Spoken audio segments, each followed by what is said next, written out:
Hey guys, welcome back to the channel. I'm your host Gian from Hospitality, and today we're going to be talking about, three things that you should know before opening up your first Airbnb. So let's go. If you're a seasoned veteran, opening up listings might feel a bit elementary to you, but you can still stick around to see if you're a seasoned veteran, opening up listings then might feel a little bit elementary to you. But you can still stick around to see if there's anything within the conversation, that can help you, or, you can take away, or there's some fresh perspective that you can take from this. So coming back to our first time listers, I get that you might be excited to open up your Airbnb and say, let's do it. Let's hammer this out, and, we'll figure everything out later. But hear me out,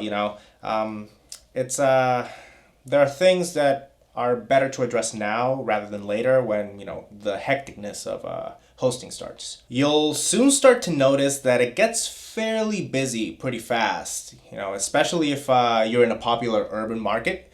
It tends to be very, very, very, very busy within those very popular urban markets. If you're, let's say, within a large metropolitan area in California, Texas, Florida, just to name a few. So there are a few things you want to kind of like nail down and get double checked before you start hosting everything.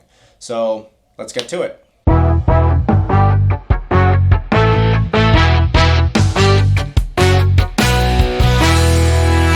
So before we start with, the main three things, let me share with you a couple of pitfalls that new hosts tend to get into. So consider these two like, too extra.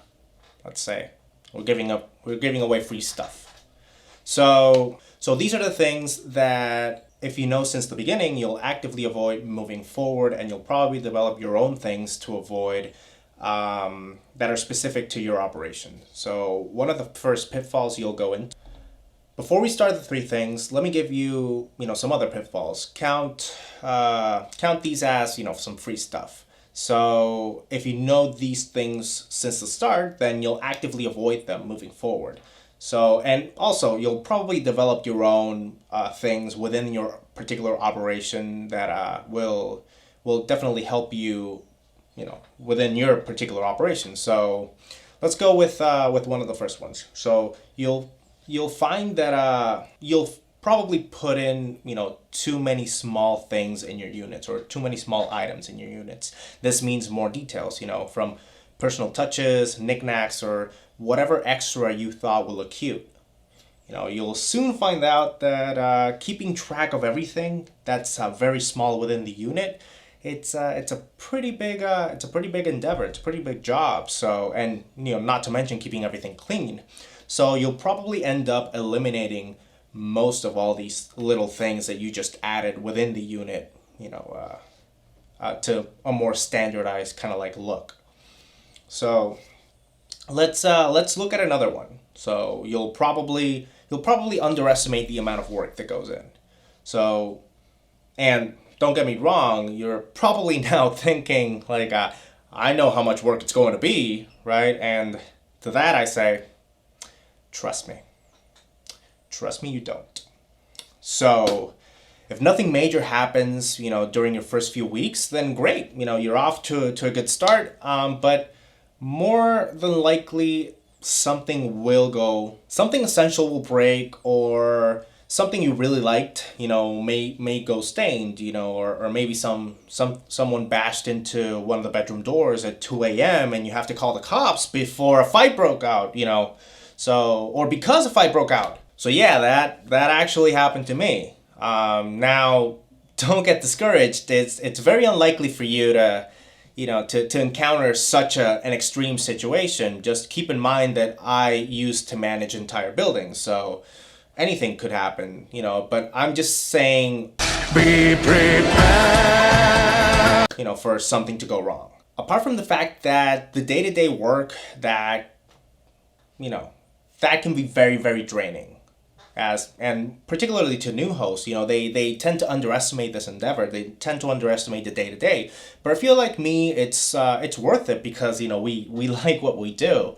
Another underestimated aspect of it is the cleaning and housekeeping. So housekeepers do an extremely hard work, and it's your job to be aware of the amount of work that it takes to get your unit prepared and to get it ready and make sure that these people are adequately compensated and they're happy with what they're doing, that they feel that they're being treated fairly. So without further ado, let's go into the meat and potatoes of things. So number one, be very aware of your prices and fees. So if I had $1 for every time I hear a new host in a mastermind, social media group, or in one of the brief discovery calls that I've had with a potential client, they would say I hosted at a loss the first few months until I got my pricing right, or I forgot to put the cleaning fee, and now I have X amount of reservations over there that I have to eat the cleaning cost. And, I'm operating at a loss right now. So if I had $1 every time that happened, I wouldn't be here right now and I would be buying, a lot of real estate with the pools of dollars that I would have from these instances. But since nobody pays me when I hear this, so I am here talking about it, and I'm poolless and dollarless. So, yeah. So this seems like an obvious thing to do, but it gets extremely overlooked, because you go faster than what your skill level can actually sustain. Also, when you get the chance and you want to get a little bit more sophisticated with your operation, and I would say that from the start, just go ahead and sign up for a dynamic pricing tool. There are multiple options out there, such as Price Labs, Wheelhouse, Beyond Pricing. I particularly like a lot Price Labs, and I currently use Price Labs. So they are not sponsoring the channel. They are not sponsoring this video, and I think that you can sort of make that out by the amount of subscribers that we have. So nobody's sponsoring this. But yeah, I really like Price Labs, and second best I would say Beyond Pricing. So Beyond Pricing is really good, and also Beyond Pricing is very good to start with because they work at a percentage base. So if you don't get any reservations, they don't get paid. So they have to make sure that their data and their pricing is accurate. So you could go with Beyond Pricing as well. And yeah, also Cam is great. Cam is a great guy. So let's go to number 2. And be sure to follow the hotel rule of 3. So the hotel par rule of 3. So it's essentially, that you need to have at least 3 pars of linen and terry, one in the room, one in the laundry, and one in storage. So you want to have essentially 3 of everything that goes into servicing your unit. And maybe the question is now why should I have so much stuff? So let's put it this way. So because you're going to need it, over the course of multiple reservations, same-day turnovers, and check-ins, you'll start to see that the biggest time waster is doing laundry in the unit. While you're also cleaning, while you're also doing everything else to get everything ready, and precisely because the whole process of laundering takes more time than the actual cleaning, so you're stuck waiting for the washing machine to finish up and then dry and then make the bed. So all that time that you're waiting after you've done cleaning, it's time that is wasted. So don't launder in the unit while you're cleaning. Take your dirty laundry with you, place a previously laundered set, and do laundry in your house or at a coin laundry after you finish up the unit. That's why we have a cleaning fee. You can account for all these added costs. When we do this, we save time and everything's way more efficient. We can later have a discussion about, the different types of washing machines and why, residential ones, they get destroyed during if they're constantly used for a short-term rental or, let's say, hospitality type of operation. So we're going to number 3. And number 3 is to never host a reservation that you're not comfortable with. So this could be kind of like the hardest one to enforce. How would you know if you're not comfortable with it without you relying in your gut instinct? Sometimes your gut just says no.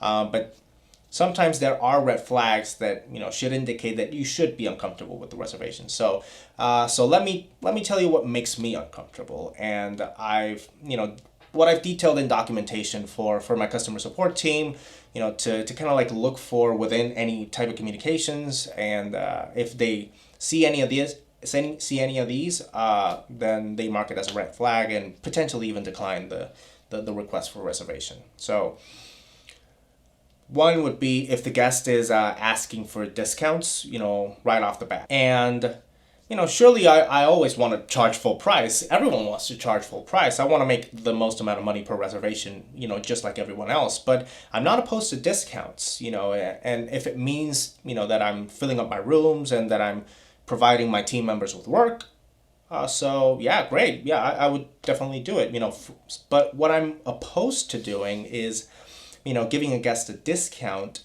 that is his entirely first message. He's just looking for a discounted stay. And, I believe that if you're looking for a sort of discount, you need to like establish some rapport beforehand. And, you have to create sort of that relationship before I say like, yeah, give him a discount as well. So, and mind you that we already have, standard discount percentages, just in case, but we're sort of discussing the event that if this standardized discounted percentage is not up to guest satisfaction, that's when we get a little bit uncomfortable. So the next one would be if the guest's message pattern seems kind of like erratic and non-cohesive. So, and, granted, this is a bit harder to kind of like interpret because it would be subject to interpretation, what is erratic and what's non-cohesive, but check out how I defined it. So I would identify that, if people that don't know how to kind of like communicate their message clearly, or they don't manage to clearly get across the exact thing that they are wanting to get across. So that would be like weird sentences, weird words or whatever, that would definitely be a red flag. So if there are questions, being asked in the request that are detailed in the description, amenities section, or if there are any other, sort of circumstantial requests, that would be the other one. We write our descriptions in a way that it's very easily, to read and, very, very digestible. We use a bulleted format for the main points, and we also stick to a very short sentence, short paragraph formula. So nobody's doing a whole lot of reading and they're getting the entirety of the information. So if we've detailed any of these parts within the description and they're still, asking about, oh, what about this? What about that? What about the other thing? That might be some signs of a red flag and also a problematic guest. So maybe, we'll talk in another video of what we define is a problematic guest. But, just keep in mind that that's a red flag for us. So now going into circumstantial requests, that would be another sign that we might be getting a reservation that we're not comfortable with. If they want us to accommodate them for a particularly situation or whatever. This is particularly hard for us because we sort of look to standardize everything that we can, within the operation, to make it as efficient as possible, and also to make it as efficient and convenient for our guests as well. And if something that is requested is too outside of our capability, we won't go out of our way to provide it. So let me tell you a story. We used to try to accommodate these, prior when I was managing, full multi-unit complexes, and it went pretty bad. So it was always more trouble than what the reservation was worth, or it came with like extra baggage or extra items that weren't in the initial request. So I remember one time that I was in Phoenix, Arizona. And in one of the 4 buildings that we allowed that we were doing, Airbnb, we allowed a guest to stay with her small dog, and she said it's extremely trained, it's great. She even called up the service dog card, which everyone it's definitely, don't get me wrong, if it's a true service dog, it's like, definitely take it to, you have to take it anywhere you go, and it's doing a job. But sometimes you see the guests play the service dog card, just to kind of like be able to travel with their dog. So after she checked in, and then during the reservation, we examined the security footage, because we had cameras in the common areas, and we saw 5 dogs. Not one, not two, not three, not four, 5 dogs. And it was one small dog and 4 other medium to large sized dogs. So, so you can sort of get kind of like where my lack of comfort comes from. Because she didn't lie, she had one small dog, but she failed to mention the other 4. Hilarious! Not to mention, the enormous cleaning effort after the reservation. So, just keep that in mind when someone is making, these requests that are way out of your capability, or at least immediate capability. All right, all right. I know I said 3, and I've already given like 2 more. But I'm enjoying this, so let me give you an extra one that sort of like ties into the prior one. So don't overpromise it than to underdeliver. And this is something that a lot of hosts, especially new hosts, fall into like very easily. Take into consideration the last request, from the last part. So if you do accept the request and you can't manage to fulfill it, you're probably going to get into a glowing 3 to 1 star review. And if you're a new host, particularly, a review of that rating can severely damage, your placement in the search results. Remember that you're dealing with an algorithm that is constantly assessing what is relevant, what is not, which listings seem to be performing better than the others, and reviews are definitely something that they take into consideration very strongly for where they're going to place these listings within the search results. So make sure that everything that you promise you can provide at a moment's notice, and you will avoid this very, very common mistake. All right, so those are the usual pitfalls that new hosts get into fairly often, and the most that I've heard over the couple of years that I've been doing this professionally. So if you have any other pitfalls or any other experiences that you do want to share, just send them over in the comments, and I'll make sure to read them. And if it looks very interesting, let's engage in a conversation about what you did to kind of like get out of that pitfall, or kind of like how you went forward into not offering it, or if you standardize the operations so you can actually fulfill any of those requests.